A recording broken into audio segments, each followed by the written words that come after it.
मैं हर परीक्षा में हमेशा फर्स्ट आता था, लेकिन नेशनल जीनियस सिलेक्शन एग्जाम में पहुंचते ही मेरे होश उड़ गए। क्वेश्चन पेपर में जो सवाल थे उन्हें सॉल्व करना तो दूर, मैं तो सवाल ठीक से समझ भी नहीं पा रहा था। मेरा दिल अचानक बैठ गया। मैंने चुपके से आसपास बैठे स्टूडेंट्स की तरफ देखा। हैरानी की बात ये थी कि सब लोग तेजी से लिखे जा रहे थे। उस पल मेरा पूरा कॉन्फिडेंस टूट गया। क्या पूरे एग्जाम हॉल में सिर्फ मुझे ही कुछ नहीं आता? मैंने खुद को संभालते हुए दोबारा पेपर देखा। उस पर ऐसे सिंबल्स बने थे जो मैंने जिंदगी में कभी नहीं देखे थे। ऊपर से कुछ इतने खतरनाक फॉर्मूलाज थे कि देखकर ही दिमाग घूम जाए। पूरी शीट में मुझे सिर्फ पहली लाइन समझ आई, डेटोनेशन इंजन टेक्नोलॉजी। मैं अंदर ही अंदर घबरा गया। क्या जीनियस सिलेक्शन के पेपर इतने खतरनाक होते हैं? ये सब मैंने कभी सुना तक नहीं। फिर सॉल्व कैसे करूं? लेकिन उस वक्त मुझे नहीं पता था कि स्टेज पर खड़े इन्विजिलेटर ने गलती से 6th जनरेशन फाइटर जेट की रिसर्च ड्राफ्ट ही मेरी आंसर शीट के साथ रख दी थी। मैं पसीने से भीग चुका था। इतने सालों की मेहनत, दिन रात की पढ़ाई, क्या सब आज खत्म हो जाएगा? मैं लगभग हार मान चुका था कि तभी अचानक मेरे दिमाग में एक आवाज गूंजी, detected 6th generation fighter jet detonation engine technology, errors found in formulas and blueprints, system correction in progress. जैसे ही आवाज खत्म हुई, मेरे दिमाग में अचानक अनजान नॉलेज भरने लगी। हजारों फॉर्मूलाज, सिंबल्स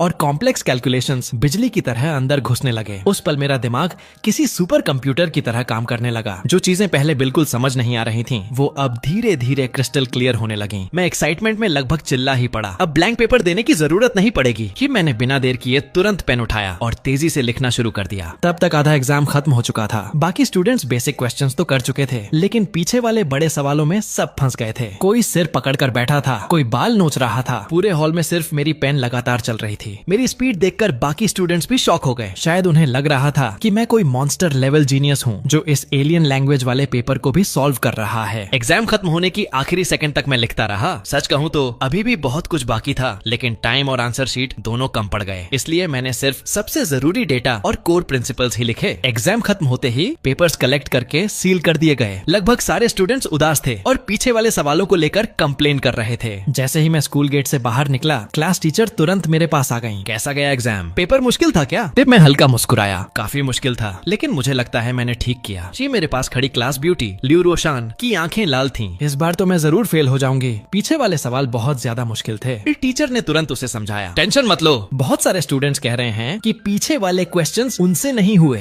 स्कूल लौटने के बाद प्रिंसिपल ने हम 3 टॉपर्स को ऑफिस में बुलाया। ल्यू रोशन काफी अपसेट लग रही थी। मुझे नहीं लगता इस बार कुछ खास होगा, लेकिन ल्यू लिंग कॉन्फिडेंस से बोली, मेरा ठीक गया। जितना आता था सब कर दिया। कि मैंने भी सच सच कहा। मुझे भी लगता है कि मेरा ठीक हुआ है। मेरी बात सुनकर प्रिंसिपल ने राहत की सांस ली। आखिर वो सबसे ज्यादा भरोसा मुझ पर ही करते थे। स्कूल में एडमिशन के बाद से हर एग्जाम में मैं फर्स्ट आया था और स्कूल के लिए काफी अवार्ड्स भी जीत चुका था। तभी ल्यू लिंग अचानक बोली, तू सच में कमाल है। पीछे वाले सारे सवाल हायर मैथमेटिक्स और ओलंपियाड थिंकिंग वाले थे। मैं तो सिर्फ एक ही क्वेश्चन कर पाई। फिर मैं उसकी बात सुनकर कंफ्यूज्ड हो गया। Higher mathematics, olympiad questions? ल्यू रोशन ने हैरानी से पूछा, क्या हुआ? इसी बार के एग्जाम की बात कर रहे हैं? मैं पूरी तरह स्टंट रह गया। पेपर डेटोनेशन इंजन टेक्नोलॉजी का नहीं था। फिर मेरी बात सुनते ही कमरे में सन्नाटा छा गया। क्लास टीचर को लगा मैं मजाक कर रहा हूँ। ऐसी बातें प्रिंसिपल के सामने नहीं करते। लेकिन मैं खुद कंफ्यूज था। नहीं, पेपर में सच में इंजन टेक्नोलॉजी के फॉर्मूलाज और ब्लूप्रिंट्स थे। ल्यू लिंग जोर से हंस पड़ी।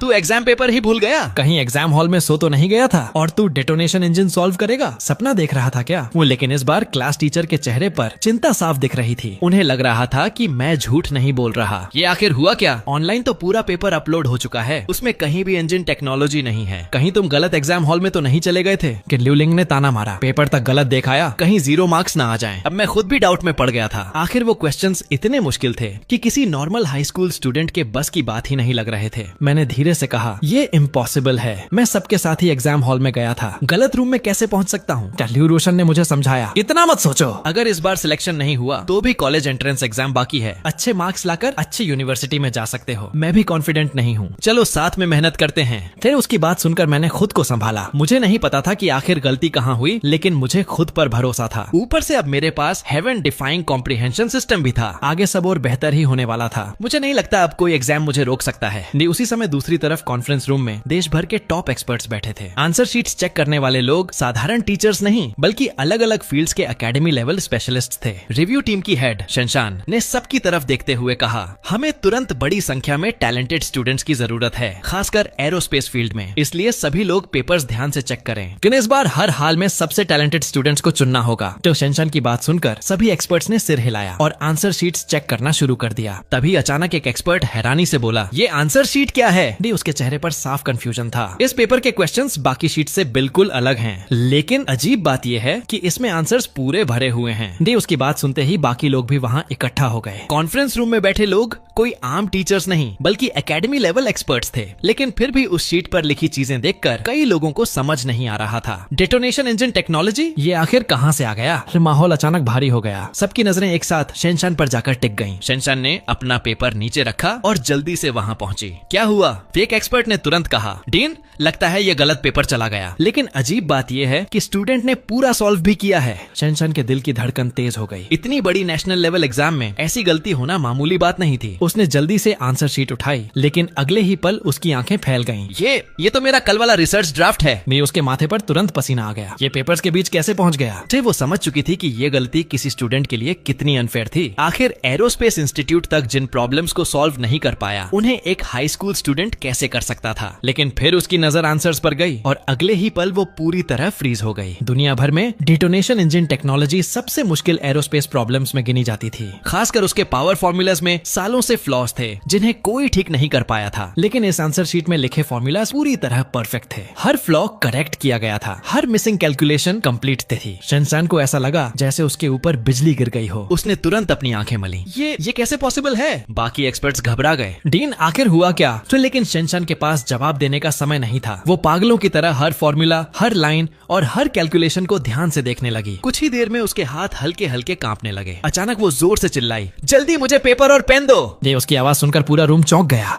जैसे ही उसे पेन मिला, वो तुरंत टेबल पर झुककर कैलकुलेशंस वेरीफाई करने लगी। बाकी लोग एक दूसरे का चेहरा देखने लगे। उन्हें समझ ही नहीं आ रहा था कि आखिर एक गलत पेपर में ऐसा क्या है। आखिर वो सिर्फ एक हाई स्कूल स्टूडेंट ही तो था। लेकिन शेनशान का रिएक्शन देखकर साफ था कि मामला बहुत बड़ा है। क्यूरियोसिटी में बाकी एक्सपर्ट्स भी उसके आसपास जमा हो गए। कुछ एरोस्पेस इंजन स्पेशलिस्ट्स ने जैसे ही फॉर्मूलाज देखे, उनकी आंखें भी फैल गईं। ये इम्पॉसिबल है। क्या ये सच में किसी हाई स्कूल स्टूडेंट ने लिखा है? एक एक्सपर्ट धीरे से बोला, मैंने पहले सिर्फ विदेशों में ऐसी कहानियां सुनी थी जहां गलती से किसी जीनियस ने इम्पॉसिबल क्वेश्चन सॉल्व कर दिए हों, लेकिन सोचा नहीं था कि हमारे हुआक्सिया में भी ऐसा देखने को मिलेगा। बड़े काफी देर बाद शेनशान ने आखिर पेन नीचे रखा। उसने गहरी सांस ली, लेकिन एक्साइटमेंट की वजह से उसका चेहरा अभी भी लाल था। फिर उसने बेहद गंभीर आवाज में कहा, सभी लोग ध्यान से सुनो, अभी इसी वक्त अपने सारे कम्युनिकेशन डिवाइसेस जमा करो। कोई भी बिना परमिशन के बाहर नहीं जाएगा। ने उसकी बात खत्म होते ही उसने सबके सामने सीधे पब्लिक सिक्योरिटी ब्यूरो को कॉल कर दिया। अब सभी एक्सपर्ट समझ चुके थे कि ये आंसर शीट कोई मामूली चीज नहीं थी, लेकिन नेशनल लेवल एक्सपर्ट्स होने की वजह से उनमें सीक्रेसी अवेयरनेस बहुत स्ट्रांग थी। किसी ने ज्यादा सवाल नहीं पूछे और सब चुपचाप पेपर्स चेकिंग में लग गए। दूसरी तरफ शेनशान तुरंत एरोस्पेस इंस्टीट्यूट वापस पहुंची और सभी सीनियर एक्सपर्ट्स को इमरजेंसी मीटिंग के लिए बुला लिया। डेप्यूटी डीन डिंगियन हैरानी से बोला, ओल्ड शेन, तुम तो इन्विजिलेशन के लिए गई थी, इतनी जल्दी वापस कैसे आ गई? और सबको इतनी अर्जेंसी में क्यों बुलाया? शेनशान ने एक्साइटमेंट में कांपते हाथों से आंसर शीट उसकी तरफ बढ़ा दी। तुम खुद देख लो कि डिंगियन ने कंफ्यूजन में शीट ली, लेकिन जैसे ही उसने पहला फॉर्मूला देखा, उसकी आंखें फैल गईं। तुम ये कहना चाहती हो कि ये फॉर्मूला सच में पॉसिबल है? शेनशान ने तुरंत सिर हिलाया। मैंने बेसिक कैलकुलेशंस करके चेक किया है, लेकिन फाइनल कंफर्मेशन के लिए डिटेल्ड वेरिफिकेशन और सुपर कंप्यूटर सिमुलेशन करनी होगी। डिंगियन की आवाज कांपने लगी। अगर ये सच निकला तो ये technology 6th generation fighter jet को सीधे 7th जनरेशन लेवल तक पहुंचा सकती है। शेनशान ने गंभीरता से कहा, इसीलिए मैंने एग्जाम हॉल तुरंत सील करवाया और यहाँ भागी चली आई।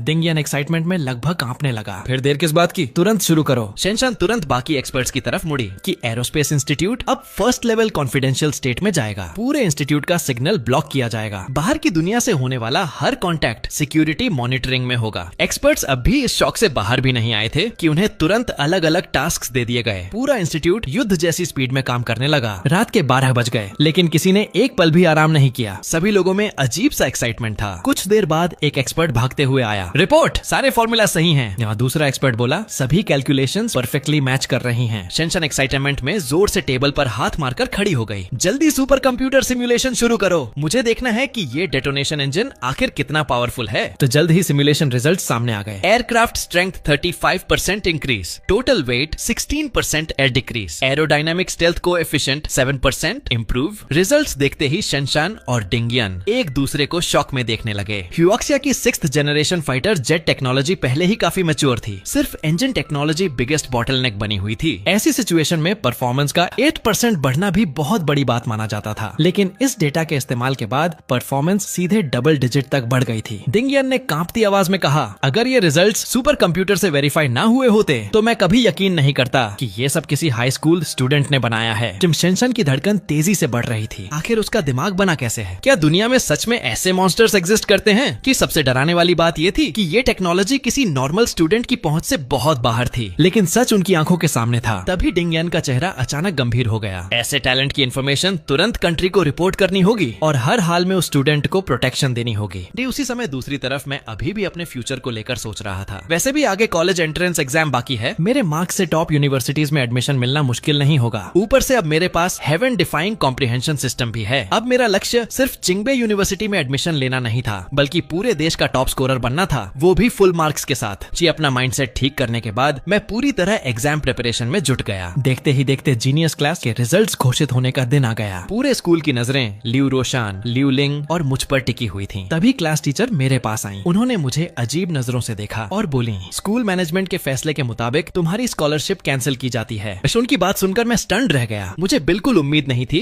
कि स्कूल अचानक ऐसा फैसला ले लेगा। लियू रोशन तुरंत गुस्से में बोली, क्यों? पास खड़ी लियू लिंग के चेहरे पर घमंडी मुस्कान थी। असल में स्कॉलरशिप कैंसिल करवाने के पीछे उसी का हाथ था। उसने ठंडी हंसी के साथ कहा, क्यों? जो इंसान एग्जाम पेपर तक पहचान नहीं पाया, उसे स्कॉलरशिप लेने का कोई हक नहीं। लियू रोशन तुरंत समझ गई। लियू लिंग, ये सब तुमने किया है ना? लियू लिंग ने घमंड से जवाब दिया, हाँ मैंने ही किया है। अब क्या कर लोगी? लियू रोशन गुस्से से कांपने लगी और सीधे प्रिंसिपल के ऑफिस की तरफ जाने लगी, लेकिन मैंने उसका हाथ पकड़ लिया। छोड़ो, स्कॉलरशिप गई तो गई, मुझे फर्क नहीं पड़ता। सिर्फ मैं सच कह रहा था। इतने सालों से मैं हर एग्जाम में फर्स्ट आता रहा था। स्कॉलरशिप मेरे लिए कोई नई बात नहीं थी। एक स्कॉलरशिप कम हो जाने से मेरी जिंदगी नहीं बदलने वाली थी। तभी अचानक किसी स्टूडेंट ने जोर से चिल्लाया, जल्दी देखो, जीनियस क्लास का रिजल्ट आ गया। ये अगले ही पल भीड़ते नोटिस बोर्ड की तरफ भागी। लियू रोशन सेलेक्ट हो गई। वाह, जैसा एक्सपेक्टेड था, लियू लिंग भी लिस्ट में है। आखिर स्कूल की थर्ड रैंकर जो है। लेकिन फिर किसी ने हैरानी से कहा, अरे उसका नाम कहाँ है? किसका? उसी का जो हमेशा फर्स्ट आता था। ढूंढने की जरूरत नहीं, सुना नहीं? उसने एग्जाम पेपर ही गलत कर दिया था। उसका सिलेक्शन कैसे होता? आसपास खड़े कई स्टूडेंट्स ने अफसोस जताया। किसी को उम्मीद नहीं थी कि स्कूल का सबसे प्रॉमिसिंग स्टूडेंट ही सिलेक्ट नहीं होगा। हालांकि मुझे पहले से रिजल्ट का अंदाजा था, लेकिन दिल में दर्द फिर भी हो रहा था। आखिर गलती मेरी नहीं थी, पेपर ही गलत दिया गया था। लेकिन किसी ने मुझे दोबारा मौका देने की जरूरत नहीं समझी। मैं अब तक समझ नहीं पा रहा था कि इतनी इंपॉर्टेंट नेशनल एग्जाम में इतनी घटिया गलती आखिर हुई कैसे। तभी अचानक माहौल बदल गया। अलग अलग यूनिवर्सिटीज के एडमिशन ऑफिसर्स स्कूल पहुंच चुके थे। उनके लिए जीनियस क्लास में फेल हुए स्टूडेंट्स भी ट्रेजर से कम नहीं थे।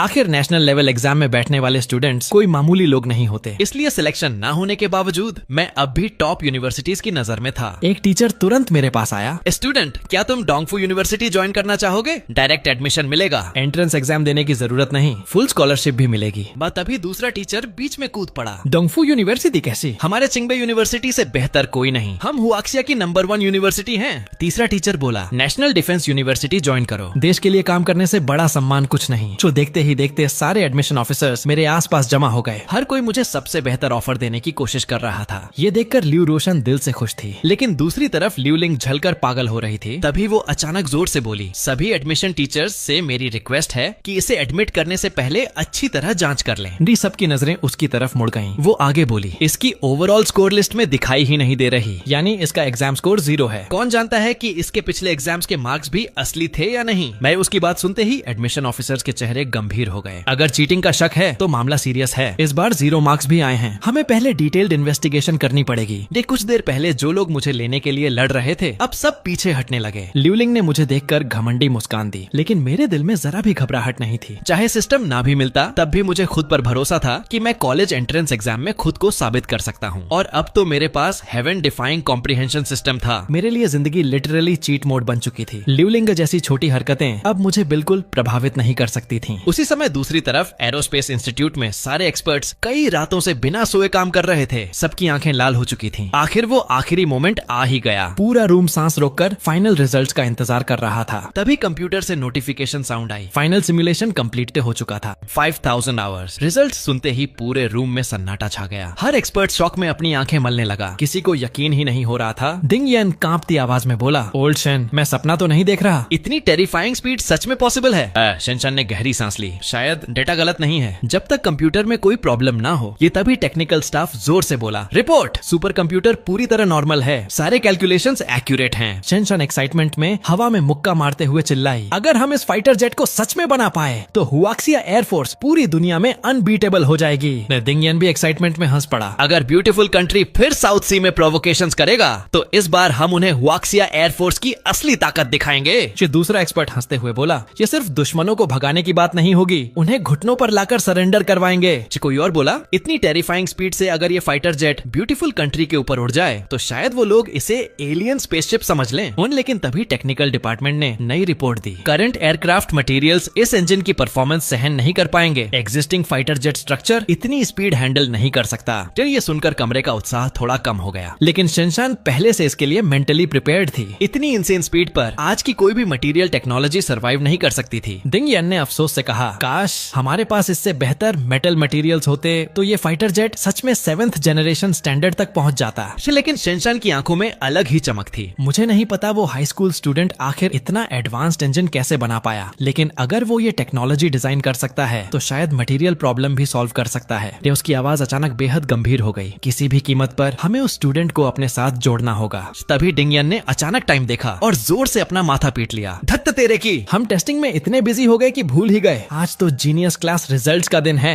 शिनचान भी चौंक गई। सच में? मेरे दिमाग से पूरी तरह निकल गया था। फिर उसने तुरंत सबकी तरफ देखा और सख्त आवाज में कहा, कोई भी अपनी पोस्ट छोड़कर कहीं नहीं जाएगा। हम खुद उस स्कूल जाएंगे और उस स्टूडेंट को पर्सनली रिक्रूट करेंगे। शिनचान की बात सुनकर दिंग यन ने तुरंत सिर हिलाया। सही कहा, उसकी सेफ्टी के लिए भी यही बेहतर रहेगा और नेशनल सिक्योरिटी ब्यूरो के लोगों को भी साथ ले चलते हैं। शिनचान ने गंभीर आवाज में कहा, आज से पूरा aerospace institute first level confidential state में रहेगा। एग्जाम चेकिंग में शामिल सभी टीचर्स और एक्सपर्ट्स भी निगरानी में रहेंगे। दिंग यन ने तुरंत जवाब दिया, सही बात है, अभी निकलते हैं। मिलिट्री आर्म्ड हेलीकॉप्टर से जाएंगे। कुछ ही देर बाद शिनचान और दिंग यन मिलिट्री डिस्ट्रिक्ट के आर्म्ड हेलीकॉप्टर में बैठे हुए थे। उनके साथ मिलिट्री कमांडर लोंग जंगो और नेशनल सिक्योरिटी डायरेक्टर जाओ यिमो भी मौजूद थे। लगातार 3 दिन बिना सोए काम करने की वजह से शिनचान और दिंग यन अब पूरी तरह थक चुके थे। जरूरी इंस्ट्रक्शंस देने के बाद दोनों सीट पर सिर टिकाते ही गहरी नींद में सो गए। दूसरी तरफ लोंग जंगो और जाओ यिमो के मन में ढेरों सवाल चल रहे थे। इतनी बड़ी ऑपरेशन सिर्फ एक हाई स्कूल जाने के लिए और ऊपर से मिशन को टॉप सीक्रेट बताया गया है। जाओ यिमो ने धीमे स्वर में कहा, क्या उस स्कूल में कोई हिडन नेशनल मिशन चल रहा है? लोंग जंगो ने सिर हिलाया, नहीं, लेकिन जो चीज 2 टॉप एरोस्पेस एकेडमिशियंस को पर्सनली वहां जाने पर मजबूर कर दे वो जरूर बहुत बड़ी होगी। उसी समय स्कूल के प्लेग्राउंड में स्टूडेंट्स रिजल्ट देखने के बाद वापस क्लासेस में लौटने की तैयारी कर रहे थे। जीनियस क्लास में 2 स्टूडेंट्स का सिलेक्शन होना वैसे ही स्कूल के लिए बहुत बड़ी अचीवमेंट थी। प्रिंसिपल के चेहरे पर भी साफ खुशी दिख रही थी। हालांकि मेरा सिलेक्शन नहीं हुआ था, लेकिन मेरे रेगुलर एकेडमिक रिजल्ट्स इतने शानदार थे कि टॉप यूनिवर्सिटी में एडमिशन लेना लगभग तय माना जा रहा था। प्रिंसिपल ने स्टूडेंट्स को संबोधित करते हुए कहा, ठीक है, सब लोग अब क्लास में वापस जाओ। इसे मोटिवेशन की तरह लो और फ्यूचर एग्जाम्स के लिए और मेहनत करो। तभी अचानक बाहर से तेज सायरन की आवाज गूंज उठी। अगले ही पल लाउडस्पीकर पर अनाउंसमेंट हुआ, सभी लोग तुरंत प्लेग्राउंड खाली करें, यहाँ हेलीकॉप्टर लैंडिंग होने वाली है। पूरा स्कूल एक पल के लिए फ्रीज हो गया। प्रिंसिपल घबराकर तुरंत बाहर भागे और पुलिस ऑफिसर से पूछने लगे, ये स्कूल है, यहाँ हेलीकॉप्टर क्यों उतर रहा है? उन सामने खड़े ऑफिसर ने सिर हिलाया। सच कहूँ तो हमें भी पूरी जानकारी नहीं है, ये डायरेक्ट अपर लेवल ऑर्डर है, जल्दी सब खाली करवाइए, लगता है यहाँ कोई बहुत बड़ा मामला होने वाला है। सिटी पब्लिक सिक्योरिटी ब्यूरो के चीफ को जैसे ही आदेश मिला वो भी भारी पुलिस फोर्स लेकर स्कूल पहुंच गया। ये सिर्फ एक हाई स्कूल है, यहाँ एंटी टेरर ऑपरेशन जैसा माहौल क्यों बना दिया? लेकिन इतने बड़े सिक्योरिटी अरेंजमेंट को देखकर साफ था कि मामला मामूली नहीं है। स्टूडेंट्स भी क्यूरियोसिटी से पागल हो रहे थे। क्या हुआ? कहीं कोई टेररिस्ट तो नहीं छुपा? इतनी पुलिस और आर्म्ड हेलीकॉप्टर आखिर क्यों आए हैं? कुछ ही देर बाद एक मिलिट्री आर्म्ड हेलीकॉप्टर जोरदार हवा पैदा करता हुआ स्कूल प्लेग्राउंड पर उतरने लगा। पूरा स्कूल शॉक में खड़ा रह गया। हे भगवान, आर्म्ड हेलीकॉप्टर? ये स्कूल है या मिलिट्री बेस? ये आखिर कौन सा क्रिमिनल यहाँ छुपा है? हेलीकॉप्टर धीरे धीरे नीचे उतरा। जोरदार वाइब्रेशन से शिनचान और दिंग यन की आंख खुल गई। शिनचान ने उठते ही कहा, क्या हम पहुंच गए? दूसरी तरफ पब्लिक सिक्योरिटी डायरेक्टर खुद आगे बढ़कर उनका स्वागत करने पहुंच चुका था। हेलीकॉप्टर का डोर खुला और सबसे पहले 20 से ज्यादा नेशनल सिक्योरिटी एजेंट्स बाहर निकले। वो दोनों तरफ परफेक्टली डिसिप्लिन्ड फॉर्मेशन में खड़े हो गए। ऐसा सीन देखकर प्रिंसिपल के पैरों तक से जान निकल गई। उन्होंने जिंदगी में कभी इतना बड़ा सिक्योरिटी ऑपरेशन नहीं देखा था। वो घबराकर आगे बढ़े। तभी शिनचान हेलीकॉप्टर से उतरी और बिना समय गंवाए बोली, माफ कीजिए, क्या आपके स्कूल में स्टूडेंट ली मौजूद है? तो प्रिंसिपल वहीं स्टंट रह गए। एक स्टूडेंट को ढूंढने के लिए मिलिट्री हेलीकॉप्टर तक ले आए? उनका दिमाग पूरी तरह घूम चुका था। आखिर ये पूरा ऑपरेशन सिर्फ एक हाई स्कूल स्टूडेंट के लिए किया गया था। एक स्टूडेंट चाहे कितना भी टैलेंटेड क्यों ना हो, वो इतने बड़े अधिकारियों को कैसे हिला सकता है? प्रिंसिपल के दिमाग में अचानक एक डरावना ख्याल आया, कहीं सिलेक्शन ना होने की वजह से इसने सोसाइटी से बदला लेने जैसा कुछ तो नहीं कर दिया ना? ये सोचते ही उनकी रीढ़ से तक ठंडी पड़ गई। आखिर ऐसा क्या हुआ होगा कि military helicopter, national security bureau और इतने बड़े ऑफिशियल्स खुद स्कूल तक आ पहुंचे? अगर सच में कोई बड़ा मामला निकला तो उनकी प्रिंसिपल वाली नौकरी भी खत्म समझो। तभी शिनचान ने दोबारा पूछा, स्टूडेंट ली आखिर कहाँ है? चिन प्रिंसिपल हड़बड़ा कर बोले, हाँ वो स्कूल में ही है। अच्छा है, तुरंत उसे यहाँ बुलाइए। कि प्रिंसिपल का दिल पूरी तरह बैठ चुका था, लेकिन इतनी बड़ी हस्तियों के सामने वो देर करने की हिम्मत नहीं कर पाए। उन्होंने तुरंत क्लास टीचर को फोन करके मुझे बुलाने को कहा। दूसरी तरफ ये खबर फैलते ही ल्यूलिंग खुशी से पागल हो रही थी। इतने सारे लोग तुम्हें पकड़ने आए हैं, इस बार तो या तो उम्र कैद होगी या सीधा गोली। लेकिन ल्यू रोशन का चेहरा चिंता से भर गया। उसने कसकर मेरा हाथ पकड़ लिया। उसकी आंखों में साफ डर था। मुझे लगभग समझ आ चुका था कि मामला क्या है। शायद मेरे आंसर शीट ने ऊपर तक हलचल मचा दी थी, लेकिन मेरे लिए ये बुरी बात नहीं थी, इसलिए मैं बिल्कुल शांत था। मैंने हल्के से ल्यू रोशन का हाथ थपथपाया और मुस्कुरा कर कहा, चिंता मत करो, मुझे कुछ नहीं होगा। जैसे ही मैं प्लेग्राउंड में पहुंचा, शिनचान और दिंगयान दोनों लगभग दौड़ते हुए मेरे सामने आ गए। वो मुझे ऐसे देख रहे थे जैसे कोई अनमोल खजाना मिल गया हो। शिनचान ने बिना समय गंवाए पूछा, वो आंसर शीट तुमने लिखी थी? बस मैंने सिर हिलाया। हाँ, उस समय मुझे नहीं पता था कि पेपर गलत है। मैंने बस अपने हिसाब से सॉल्व कर दिया। बाद में पता चला कि बाकी लोगों के पेपर्स अलग थे, सिर्फ मेरे पास डिटोनेशन इंजन वाला पेपर था। सिर्फ मेरी बात सुनते ही शिनचान और दिंगयान की आखिरी शंका भी खत्म हो गई। आखिर वो रिसर्च डेटा पूरी तरह कॉन्फिडेंशियल था, कोई आम स्टूडेंट उसके बारे में जान ही नहीं सकता था। इसका मतलब साफ था, वो आंसर शीट सच में मैंने ही सॉल्व की थी। अगले ही पल शिनचान एक्साइटमेंट से कांपती आवाज में बोली, मैं अब ऑफिशियली अनाउंस करती हूँ, तुम्हें एरोस्पेस इंस्टीट्यूट में रिक्रूट किया जाता है। ये आसपास खड़े लोग शॉक में जम गए। शिनचान आगे बोली, तुम्हें हाईएस्ट लेवल ट्रीटमेंट मिलेगा, ट्यूशन फीस पूरी तरह फ्री होंगी और ज्वाइनिंग के साथ ही तुम्हें नेशनल एकेडमिशियन लेवल बेनिफिट्स दिए जाएंगे। कई दिनों से लगातार जागने के बावजूद शिनचान इस वक्त इतनी एक्साइटेड थी कि उसकी आंखों में थकान का नाम तक नहीं था। दिंगयान भी मुस्कुराते हुए बोला, एरोस्पेस इंस्टीट्यूट की तरफ से हम खुद गारंटी देते हैं, तुम्हें किसी चीज की चिंता करने की जरूरत नहीं है। अगर आगे तुम्हारी कोई कंडीशन हो तो बाद में भी बता सकते हो। लेकिन मैंने बिना झिझक सिर हिला दिया। मुझे किसी स्पेशल कंडीशन की जरूरत नहीं। अगर मेरी टेक्नोलॉजी से देश मजबूत हो सकता है, अगर इससे वेस्टर्न कंट्रीज दोबारा हुआक्सिया को दबाने की हिम्मत न करें, तो वही मेरे लिए सबसे बड़ी बात है। मेरी बात सुनते ही शिनचान की आंखें चमक उठी। तो इसका मतलब तुम्हें पता था कि तुम्हारी आंसर शीट यूजफुल होगी?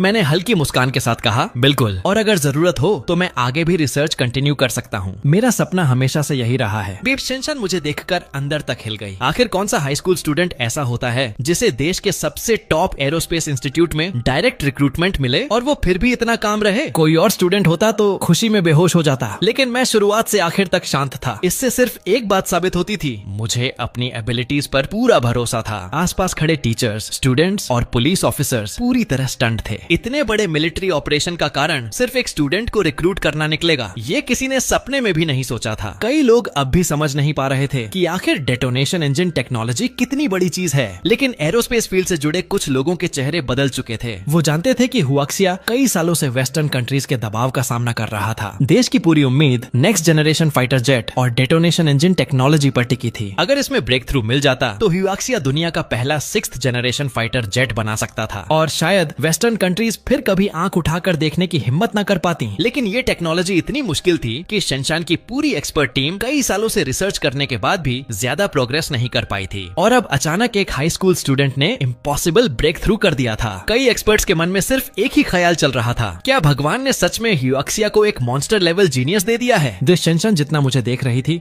उतनी ही ज्यादा सेटिस्फाइड हो रही थी। टैलेंट के साथ साथ मुझ में स्ट्रॉन्ग पेट्रियोटिज्म भी था। उसके लिए ये कॉम्बिनेशन किसी ट्रेजर से कम नहीं था। वो मुस्कुराकर प्रिंसिपल की तरफ मुड़ी। स्टूडेंट ली अब ऑफिशियली एरोस्पेस इंस्टीट्यूट का हिस्सा है, हम इसे अपने साथ ले जा रहे हैं, बाकी एडमिशन प्रोसीजर स्कूल संभाल ले। तभी दिंगयान हंसते हुए बोला, ओल्ड चेन, इतना अच्छा स्टूडेंट तुम अकेले नहीं ले सकती, मैं भी इसे अपना स्टूडेंट बनाऊंगा। ये फिर उसने मेरी तरफ देखकर पूछा, क्या तुम हम दोनों के डिसाइपल बनना चाहोगे? हम अपनी पूरी जिंदगी का नॉलेज तुम्हें सिखाएंगे। एरोस्पेस इंस्टीट्यूट में फिर कोई तुम्हें रोक नहीं पाएगा। जो उसकी बात सुनते ही आसपास खड़े लोग एक साथ सांस खींचकर रह गए। शिनचैन और दिंगयान जैसे लोग पूरे देश के टॉप साइंटिफिक लेजेंड्स माने जाते थे। उनके स्टूडेंट्स बनना ही करोड़ों लोगों का सपना था, लेकिन मैं एक साथ दोनों का डिसाइपल बनने जा रहा था। प्रिंसिपल को कई सेकंड्स बाद होश आया। वो तुरंत बोले, बिल्कुल, ये हमारे स्कूल के लिए बहुत बड़ा सम्मान है, बाकी प्रोसीजर्स हम तुरंत पूरे करवा देंगे।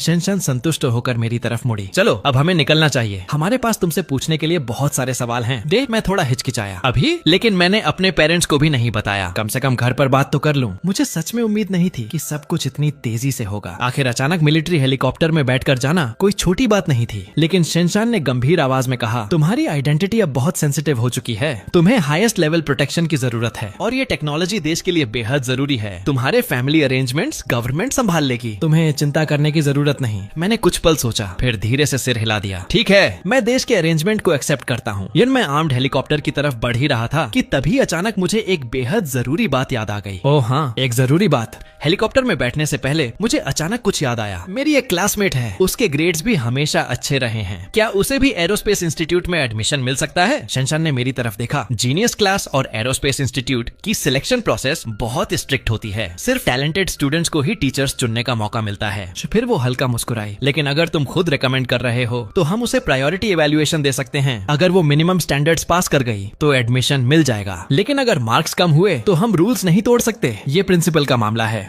मैंने सिर हिलाया। इतना काफी है? शनशान ने पूछा। उस स्टूडेंट का नाम? मेरी नजर सीधे लियू रोशान पर गई। लियू रोशान। ये सुनते ही पास खड़ी लियूलिंग का चेहरा झलकर काला पड़ गया। उसने मुझे फेल करवाने के लिए घर की पूरी ताकत लगा दी थी, लेकिन आखिर में सब उल्टा पड़ गया। वो किसी भी हालत में समझ नहीं पा रही थी कि एक हाई स्कूल स्टूडेंट आखिर एरोस्पेस इंजन जैसी चीजें सॉल्व कैसे कर सकता है। उसके लिए मैं अब इंसान कम और मॉन्स्टर ज्यादा लग रहा था। जल्द ही मैं आर्म्ड हेलीकॉप्टर में बैठ गया। सबकी नजरों के सामने हेलीकॉप्टर धीरे धीरे आसमान में उड़ गया। नीचे खड़े प्रिंसिपल को आखिरकार होश आया। वो एक्साइटमेंट में चिल्लाए, जल्दी स्कूल के प्रमोशन मटेरियल्स दोबारा प्रिंट करवाओ। इस साल हमारे स्कूल से 3 जीनियस निकले हैं। लेकिन दूसरी तरफ हेलीकॉप्टर के अंदर शनशान और डिंगयन बेसब्री से मुझसे सवाल पूछ रहे थे। हमने आंसर शीट के डेटा से कैलकुलेशंस की थी, लेकिन एग्जिस्टिंग मटेरियल्स उस इंजन को सपोर्ट नहीं कर पाएंगे। मैंने शांत आवाज में कहा, क्योंकि उसके लिए सुपर लोड मेटल मटेरियल चाहिए। फिर दोनों एक साथ मेरी तरफ देखने लगे। मैंने आगे कहा, ये मटेरियल मैंने थियोरेटिकली कैलकुलेट किया है। अभी वो एग्जिस्ट नहीं करता, लेकिन मेरी कैलकुलेशंस गलत नहीं है। सही कंडीशंस मिले तो इसे बनाया जा सकता है। शनशान ने शॉक में गहरी सांस ली। ये मटेरियल कितने टेम्परेचर तक सर्वाइव कर सकता है? मैंने कुछ सेकंड सोचा। अगर करंट टेक्नोलॉजी के हिसाब से बात करें तो लॉन्ग टर्म में लगभग 5000 डिग्री से ज्यादा हीट सह सकता है। वो डिंगयन का चेहरा पूरी तरह बदल गया। अगर ऐसा मटेरियल सच में बन गया तो सिर्फ एरोस्पेस नहीं, न्यूक्लियर फ्यूजन टेक्नोलॉजी तक जंप कर जाएगी। कि दोनों ने मेरी बात पर जरा भी शक नहीं किया। आखिर जिसने कंटिन्यूअस डेटोनेशन इंजन जैसी इम्पॉसिबल टेक्नोलॉजी सॉल्व कर दी हो, उसके वर्ड्स पर सवाल उठाने की हिम्मत करना मुश्किल था। कई चीजों में मैं ऑलरेडी उनसे आगे निकल चुका था, और ये सब नॉलेज मुझे कैसे मिली? इसका जवाब सिर्फ एक ही था,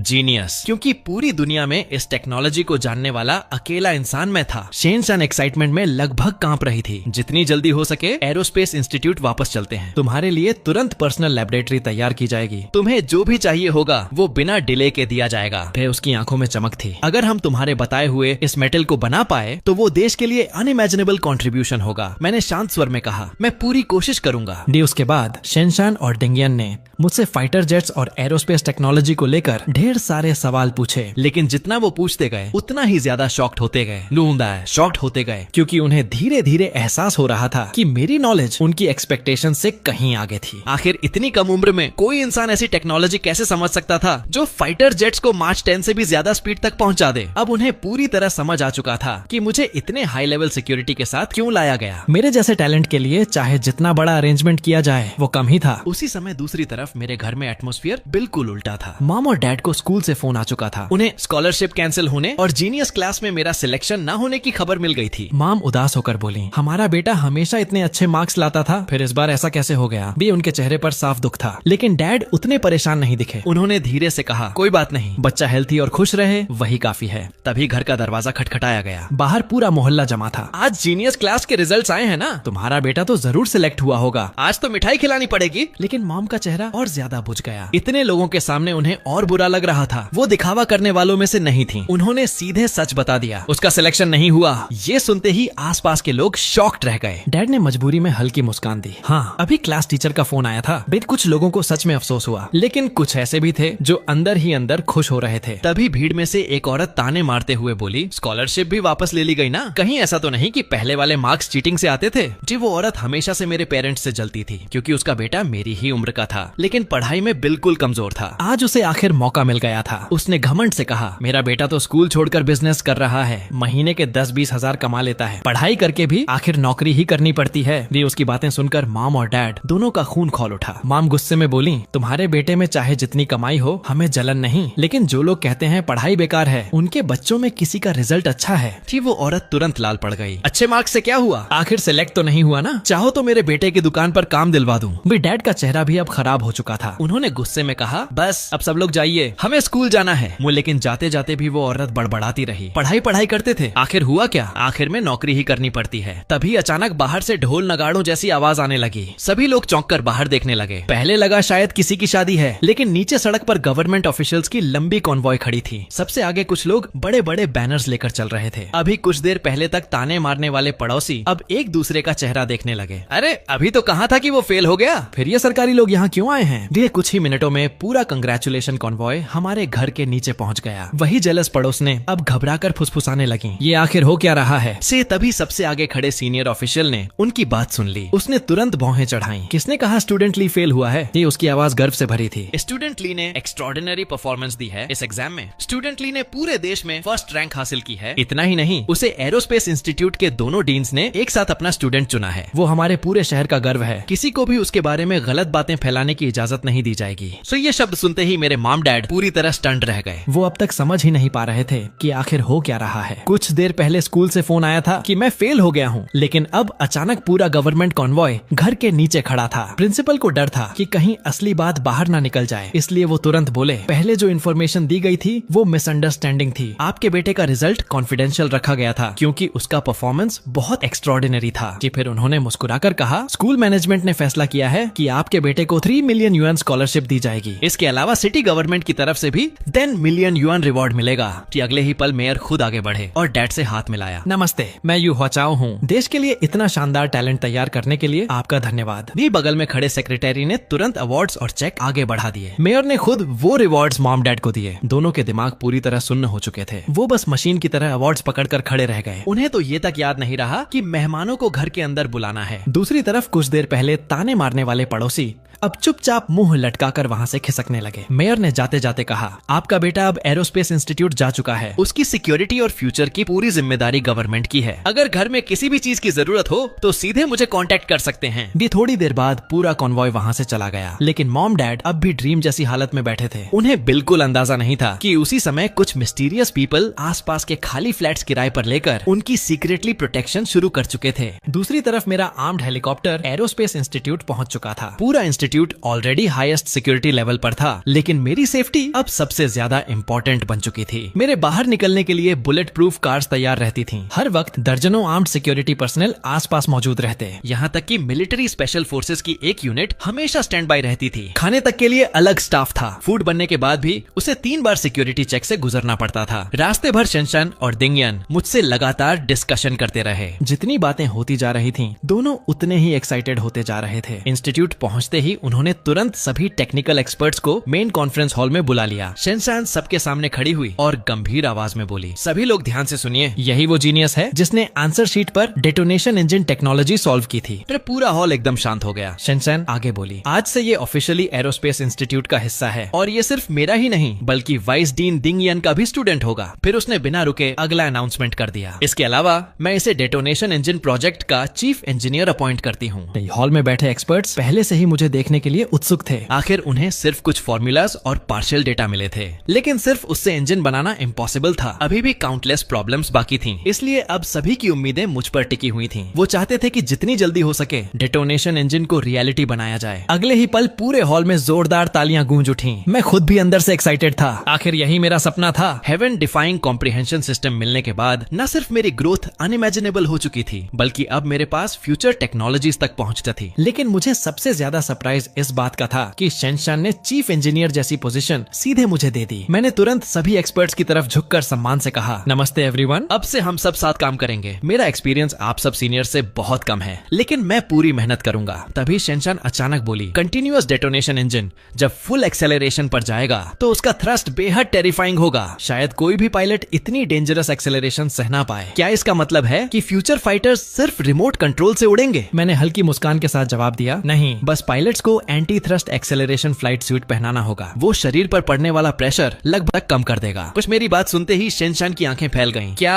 ऐसा फ्लाइट सूट सच में बनाया जा सकता है? फिर मैंने शांत स्वर में कहा, अगर anti gravity acceleration suit successfully बन गया तो पायलट स्पेस मेच से भी ज्यादा स्पीड सह पाएंगे। कि हॉल में बैठे सभी एक्सपर्ट्स के चेहरे बदल गए। इसका मतलब साफ था, फ्यूचर में हुआक्सिया के फाइटर जेट्स कई मिसाइल्स से भी तेज हो सकते थे। यहाँ तक कि कुछ इंटरकॉन्टिनेंटल मिसाइल्स की मिड फ्लाइट स्पीड भी इतनी नहीं होती। दूसरे शब्दों में, फ्यूचर में एनिमी मिसाइल लॉन्च होने के बाद भी हुआक्सिया फाइटर्स उन्हें इंटरसेप्ट कर सकते थे। शेनसन और डिंगयन ने एक दूसरे की तरफ देखा। दोनों की आंखों में साफ शौक था। मैंने कामली कहा, एग्जाम के समय ही मैंने सिस्टम की मदद से एंटी ग्रेविटी फ्लाइट सूट का बेसिक कॉन्सेप्ट कैलकुलेट कर लिया था, लेकिन उस वक्त मेरा पूरा फोकस डेटोनेशन इंजन पर था। को है, अगर मुझे पर्याप्त समय मिला तो मैं बाकी टेक्नोलॉजी भी डेवलप कर सकता हूँ। शेनशान एक्साइटमेंट में लगभग कांप उठी। हमें हर कीमत पर 6th और 7th जनरेशन फाइटर्स तैयार करने होंगे और ये एंटी ग्रेविटी फ्लाइट सूट तो सबसे इम्पोर्टेंट प्रोजेक्ट बन चुका है। कि मैंने बिना हेजिटेशन सिर हिलाया। मैं पूरी कोशिश करूंगा। तभी शेनशान अचानक सभी एक्सपर्ट्स की तरफ मुड़ी और गंभीर आवाज में बोली, सभी लोग ध्यान से सुनो, आज से पूरे डिपार्टमेंट को एक दिन की छुट्टी दी जाती है। सब तुरंत जाकर आराम करो। मैं एकदम चौंक गया। अभी कुछ सेकंड पहले तक पूरा माहौल युद्ध जैसा था और अब अचानक छुट्टी। डिंगयन हंस पड़ा। तुम्हें शायद पता नहीं, पिछले 3 दिनों से हम सब ने ठीक से सोया तक नहीं है। तभी मैंने ध्यान से सबके चेहरे देखे। कई लोगों की आंखें पूरी तरह लाल थीं। कुछ लोग तो मुश्किल से खड़े थे। मैं तुरंत बोला, तो फिर आप सबको तुरंत आराम करना चाहिए। इतने दिन बिना सोए शरीर कैसे टिकेगा?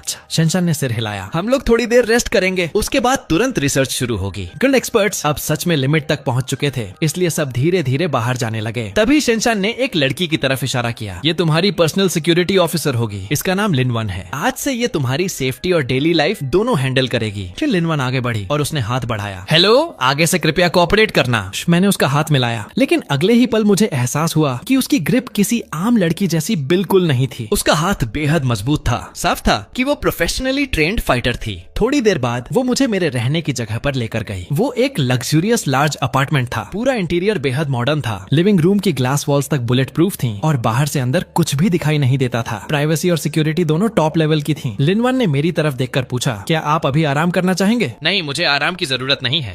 मैंने सीधे कहा, मुझे सिर्फ कुछ ब्लैंक पेपर्स, पेन्स और रूलर्स चाहिए। मैं अभी काम शुरू करना चाहता हूँ। लिनवन ने बिना कुछ पूछे तुरंत सारी चीजें लाकर मेरे सामने रख दी। मैंने गहरी सांस ली और एंटी ग्रेविटी फ्लाइट सूट से जुड़ी कैलकुलेशंस के बारे में सोचना शुरू कर दिया। अगले ही पल मैंने बिना हिचकिचाए heaven defying comprehension system activate कर दिया। अचानक अनगिनत फॉर्मूलाज, स्ट्रक्चर्स और अननोन नॉलेज मेरे दिमाग में फ्लड की तरह भरने लगे। मैंने तुरंत पेन उठाया और पागलों की तरह लिखना शुरू कर दिया। पेपर्स पर सिर्फ फॉर्मूलाज और कैलकुलेशंस ही नहीं, बल्कि डिटेल्ड ब्लूप्रिंट्स भी तेजी से बनने लगे। लिनवन चुपचाप खड़ी मुझे देख रही थी। पहली बार उसके हमेशा ठंडे रहने वाले चेहरे पर हल्की हैरानी दिखाई दी। उसे उम्मीद नहीं थी कि एक इतना यंग लड़का जो आज ही एरोस्पेस इंस्टीट्यूट में आया है, बिना एक पल वेस्ट किए सीधे रिसर्च मोड में चला जाएगा। इतनी कम उम्र में ऐसा फोकस और डिसिप्लिन सच में रेयर था। हालांकि लिनवन बाहर से कोल्ड लगती थी, लेकिन इसका मतलब ये नहीं था कि उसे लोगों की केयर करना नहीं आता। उसने क्वाइटली मेरे लिए कॉफी बनाकर टेबल पर रख दी। फिर कुछ फ्रूट्स, स्नैक्स और ड्राई फ्रूट्स भी पास में रख दिए। ये सब करने के बाद वो पास बैठ गई और चुपचाप मुझे काम करते हुए देखने लगी। समय धीरे धीरे गुजरता गया। कुछ देर बाद मुझे हल्की भूख महसूस हुई। मैंने बिना सोचे कॉफी उठाकर खत्म कर दी और लिखते लिखते ही स्नैक्स और ड्राई फ्रूट्स खाना शुरू कर दिया। हेवन डिफाइंग कॉम्प्रिहेंशन सिस्टम इस्तेमाल करना मतलब दिमाग को उसकी एब्सोल्यूट लिमिट तक पुश करना था। इससे एनर्जी कंजम्पशन भी कई गुना बढ़ जाती थी। देखते देखते 2 घंटे गुजर गए। इस पूरे समय में मेरा पेन एक पल के लिए भी नहीं रुका। टेबल पर रखा लगभग सारा स्नैक्स खत्म हो चुका था। ये देखकर लिनवन अंदर तक शॉक्ड थी। इतने लंबे समय तक इतनी टेरिफाइंग कंसंट्रेशन बनाए रखना किसी नॉर्मल इंसान के बस की बात नहीं थी। शुरुआत में जब उसे मेरी सिक्योरिटी ड्यूटी दी गई थी, तब उसने अंदर ही अंदर इसे मजाक समझा था। आखिर उसकी नजर में मैं सिर्फ एक हाई स्कूल स्टूडेंट था, लेकिन अब उसकी सोच पूरी तरह बदल चुकी थी। लेकिन अब सच उसकी आंखों के सामने था। लिनवन को यकीन ही नहीं हो रहा था कि मैं इतना टेरिफाइंग लेवल का जीनियस हूँ। उसने ज्यादा देर सोचा भी नहीं और तुरंत फिर से पानी भरकर रखा। साथ ही कुछ और डिजर्ट्स और खाना तैयार करवाया। उसके बाद वो लिविंग रूम में गई और किसी को कॉल लगाया। हेलो, मैं लिनवन बोल रही हूँ, कुछ और स्नैक्स भेजिए और इस बार ब्रेन न्यूट्रिशन वाले इंग्रेडिएंट्स ज्यादा रखिए। कॉल खत्म करके वो वापस स्टडी रूम में आकर बैठ गई। उसे साफ आदेश मिला था कि 24 घंटे हर वक्त मेरे पास रहना है। कुछ देर बाद नया खाना पहुंच गया। लिनवन ने हमेशा की तरह पहले हर डिश खुद टेस्ट की, कंफर्म किया कि सब सेफ है। तभी वो खाना मेरे टेबल पर रखकर वापस बैठ गई। समय तेजी से बीतता गया, लेकिन मैं अब भी उसी टेरिफाइंग कंसंट्रेशन के साथ काम कर रहा था। डेस्क पर ड्राइंग्स और फॉर्मूलाज का ढेर बढ़ता जा रहा था। इतने पेपर्स जमा हो चुके थे कि वो छोटी सी पहाड़ी जैसे दिखने लगे थे। मैंने हर शीट के कोने पर नंबरिंग कर दी थी, वरना वरना बाद में सिर्फ उन्हें अरेंज करने में ही घंटों लग जाते। शुरुआत में लिनवान सिर्फ सरप्राइज थी, लेकिन अब वो सच में शॉक्ड हो चुकी थी। उसकी खूबसूरत आंखों में साफ डिसबिलीफ दिखाई दे रहा था। कई बार उसके मन में आया कि मुझे रोककर थोड़ा रेस्ट करने को कहे। आखिर लगातार इतनी हाई इंटेंसिटी में काम करना शरीर को तोड़ सकता था। लेकिन तभी उसे जाओ इमो की वार्निंग याद आ गई। रिसर्च के दौरान उसे कभी डिस्टर्ब मत करना। कई बार अचानक आया एक इंस्पिरेशन पूरे इम्पॉसिबल प्रोजेक्ट को सॉल्व कर देता है। अगर वो मोमेंट टूट गया तो नुकसान बहुत बड़ा होगा। और इस वक्त मेरा स्टेट बिल्कुल वैसा ही था, इसलिए लिनवान मुझे रोकने की हिम्मत नहीं कर पाई। वो सिर्फ चुपचाप मेरा खाना, पानी और न्यूट्रिशन मैनेज करती रही। धीरे धीरे उसके मन में मेरे लिए रिस्पेक्ट बढ़ती जा रही थी। रात गहरी होती गई। पूरे कमरे में सिर्फ मेरी तेजी से चलती पेन की आवाज गूंज रही थी। मेरे दिमाग में नॉलेज लगातार फ्लड की तरह बढ़ता जा रहा था। अगर उसे तुरंत लिखना दूं तो ऐसा लगता जैसे सिर फट जाएगा। पूरी रात गुजर गई। सुबह होने तक मैं अकेला ही 10 से ज्यादा प्लेट्स खाना खत्म कर चुका था। ये देखकर लिनवन पूरी तरह स्पीचलेस थी। मैं दिखने में काफी स्लिम था, इसलिए उसके लिए ये समझना मुश्किल था कि इतना खाना आखिर जा कहाँ रहा है। उसके दिमाग में एक अजीब सवाल आया, क्या ये सिर्फ टॉप जीनियस ही नहीं बल्कि मॉन्स्टर एपिटाइट वाला इंसान भी है? कि आखिर सुबह 7 बजे जाकर मेरा पेन रुका। मैं थककर सीधे चेयर पर गिर पड़ा। पूरा शरीर सुन्न हो चुका था और मसल्स में तेज दर्द हो रहा था। दूसरी तरफ लिनवन भी रात में बीच बीच में थोड़ी देर आंखें बंद कर लेती थी ताकि अपनी एनर्जी मेंटेन रख सके। मेरी आवाज सुनकर उसकी आंख खुली और वो तुरंत उठकर मेरे पास आ गई। उसने हल्की नाराजगी में कहा, तुम काम करते वक्त अपनी जान की भी परवाह नहीं करते। लगातार बोलते बोलते उसने चेयर का मसाज मोड चालू किया और मेरे शोल्डर्स दबाने लगी। मैं ब्रेकफास्ट तैयार करवाती हूँ, उसके बाद तुम्हें तुरंत सोना होगा। उसकी आवाज में पहली बार जेन्युइन कंसर्न था। हालांकि हमें मिले अभी एक दिन भी पूरा नहीं हुआ था, लेकिन अब उसे पूरी तरह यकीन हो चुका था कि मैं सच में टॉप लेवल टैलेंट हूँ। दूसरी तरफ लगातार सिस्टम इस्तेमाल करने की वजह से मेरी मेंटल एनर्जी पूरी तरह खत्म हो चुकी थी। थकान समुद्र की लहर की तरह शरीर पर टूट पड़ी। मैंने धीरे से सिर हिलाया। नहीं, मुझे भूख नहीं है, बस बहुत नींद आ रही है। मैं थोड़ी देर सोता हूँ और तुम्हें भी रेस्ट करना चाहिए। तो इतना कहकर मैं लड़खड़ाते कदमों से बेडरूम तक गया। लिनवन मुझे देखकर हल्का मुस्कुराई। उसके लिए मैं एक साथ फनी भी था और टेरिफाइंग भी। लगता है सारे टॉप साइंटिस्ट सच में पागल होते हैं। दूसरी तरफ एरोस्पेस इंस्टीट्यूट के बाकी एक्सपर्ट्स एक दिन और एक रात आराम करने के बाद फाइनली वापस एनर्जी में आ चुके थे। अब ऑफिशियली डेटोनेशन इंजन और 6th जनरेशन फाइटर प्रोजेक्ट। सुबह होते ही सभी लोग टाइम पर अपनी पोस्ट्स पर पहुंच गए। हर किसी के चेहरे पर एक्साइटमेंट साफ दिखाई दे रही थी। खासकर शेनशान और डिंगयान तो इतने खुश थे कि लगता था नींद में भी मुस्कुरा रहे होंगे। लेकिन जब सब लोग कॉन्फ्रेंस रूम में पहुंचे तो उन्होंने देखा कि सिर्फ एक इंसान गायब था, मैं। शेनशान ने कहा, चलो पहले एग्जिस्टिंग डेटा पर काम शुरू करते हैं। Basic version of detonation engine में अब ज्यादा प्रॉब्लम्स नहीं बची हैं। इसके बाद उसने तुरंत हर डिपार्टमेंट को अलग अलग टास्क असाइन कर दिए। लेकिन धीरे धीरे सुबह दोपहर में बदल गई। लंच टाइम तक आ गया, फिर भी मैं कहीं दिखाई नहीं दिया। अब जाकर शेनशान और डिंगयान सच में परेशान होने लगे। कहीं उसकी तबीयत तो खराब नहीं हो गई? शेनशान ने चिंतित होकर कहा, चलो जाकर देखते हैं। ये लंच ब्रेक का फायदा उठाकर दोनों सीधे मेरे अपार्टमेंट की तरफ निकल गए। दूसरी तरफ लिनवन सुबह भर आराम करने के बाद अब काफी फ्रेश महसूस कर रही थी। तभी डोरबेल बजी। उसने जाकर दरवाजा खोला और सामने शेनशान और डिंगयान को देखकर तुरंत चौंक गई। डीन दिंग, शेनशान ने सीधे पूछा। वो अंदर है? लिनवन ने सिर हिलाया। जी। डिंगयान ने तुरंत पूछा, आज काम पर क्यों नहीं आया? सब ठीक तो है? शेनशान की आंखों में साफ चिंता दिखाई दे रही थी। लिनवन ने जल्दी से जवाब दिया, कुछ नहीं हुआ। वो कल से लगातार आज सुबह तक काम करता रहा। आखिर में पूरी तरह एग्जॉस्टेड होकर सो गया। अभी तक उठा नहीं है। दोनों एक दूसरे की तरफ देखने लगे। लेकिन अभी तो ऑफिशियली काम शुरू भी नहीं हुआ। फिर वो क्या रिसर्च कर रहा था? शेनशान ने कहा, चलो अंदर देखते हैं। कि तीनों स्टडी रूम में पहुंचे और अगले ही पल दोनों डीन्स वहीं जम गए। पूरे रूम में पेपर्स का पहाड़ लगा हुआ था। हर तरफ फॉर्मूलाज, ब्लूप्रिंट्स और कैलकुलेशंस फैले पड़े थे। शेनशान और डिंगयान की आंखें अविश्वास से फैल गईं। इतनी सारी ड्राइंग्स, ये सब उसने अकेले बनाया है? लिनवन ने धीरे से कहा, जी, मैं डिस्टर्ब नहीं करना चाहती थी, इसलिए कुछ नहीं बोली। अब दोनों बिल्कुल भी काम नहीं रह पाए। वो तुरंत आगे बढ़े और पेपर्स उठाकर तेजी से देखने लगे। शेनशान ने जैसे ही कुछ पेजेस देखे, उसकी आवाज एक्साइटमेंट से कांपने लगी। ये तो anti gravity acceleration flight suit है। डिंगयान के हाथ तक कांपने लगे। ये हद से ज्यादा अनबिलीवेबल है। दोनों समझ चुके थे कि ये कोई रैंडम कॉन्सेप्ट नहीं था। इसमें कंप्लीट डेटा, प्रोडक्शन प्रोसेस और डिटेल्ड स्ट्रक्चर्स तक मौजूद थे। डिंगयान ने तुरंत कहा, जल्दी सब अरेंज करो, हमें शुरुआत से अंत तक पूरा वेरीफाई करना होगा कि अगर ये टेक्नोलॉजी सच में सक्सेसफुल हो गई तो एरोस्पेस फील्ड का पूरा फ्यूचर बदल सकता था। तीनों ने लगभग आधा घंटा लगाकर सारे पेपर्स प्रॉपर्ली अरेंज किए। उसके बाद दोनों बूढ़े साइंटिस्ट्स बाकी सब भूलकर वहीं बैठ गए और पूरी कंसंट्रेशन के साथ रिसर्च शुरू कर दी। हर ब्लूप्रिंट पर डिटेल्ड मेजरमेंट्स और मैन्युफैक्चरिंग प्रोसेस लिखा था। दोनों अपने अपने फील्ड्स के टॉप एक्सपर्ट्स थे। एक नजर में समझ जाते कि कौन सी डिजाइन प्रैक्टिकल है और कौन सी इम्पॉसिबल। बीच बीच में वो फिंगर्स पर कैलकुलेशंस तक करने लगते। धीरे धीरे वो इतने डूब गए कि उन्हें भूख तक का एहसास नहीं रहा। पता ही नहीं चला कब दोपहर के 3 बज गए। तभी अचानक डिंगयान का का पेट जोर से घुर्राया और दोनों रियलिटी में वापस आए। तुम्हारे यहाँ कुछ खाने को है क्या? दिंगियन ने थकी आवाज में कहा। सुबह से कुछ नहीं खाया, लो ब्लड शुगर जैसा लग रहा है। क्या लिनवन तुरंत स्नैक्स और टी लेकर आई। फिर उसने हैरानी से देखा कि दोनों टॉप साइंटिस्ट्स बिल्कुल इमेज की परवाह किए बिना सीधे खाने पर टूट पड़े। वो अंदर ही अंदर स्पीचलेस थी। कुछ देर पहले जब उसने उन्हें खाने के लिए पूछा था तो दोनों ने उसे रोक दिया था और अब हालत ये थी कि लगभग चक्कर खाने वाले थे दोनों। उसके बाद शेनशान ने तुरंत पेपर्स का बड़ा ढेर उठाया और जल्दी से बोली, जब वो उठे तो उसे बता देना कि हम ड्राइंग्स ले गए हैं। तो दिंगियन ने भी दूसरी स्टैक उठा ली। दोनों चाहते थे कि जितनी जल्दी हो सके पूरी टेक्नोलॉजी को डिटेल में स्टडी किया जाए और जल्द से जल्द एंटी ग्रेविटी फ्लाइट सूट बनाया जाए, क्योंकि अगर ये सूट बन गया तो सिर्फ फ्यूचर 6th जनरेशन फाइटर्स ही नहीं बल्कि मौजूदा 5th जनरेशन फाइटर्स की कॉम्बैट कैपेबिलिटी भी कई गुना बढ़ सकती थी। आखिर 5th जनरेशन फाइटर्स की लिमिट, सबसे बड़ी लिमिटेशन खुद पायलट्स का शरीर था। तेज एक्सेलरेशन और शार्प टर्न्स के दौरान आम इंसान का शरीर प्रेशर सह ही नहीं पाता।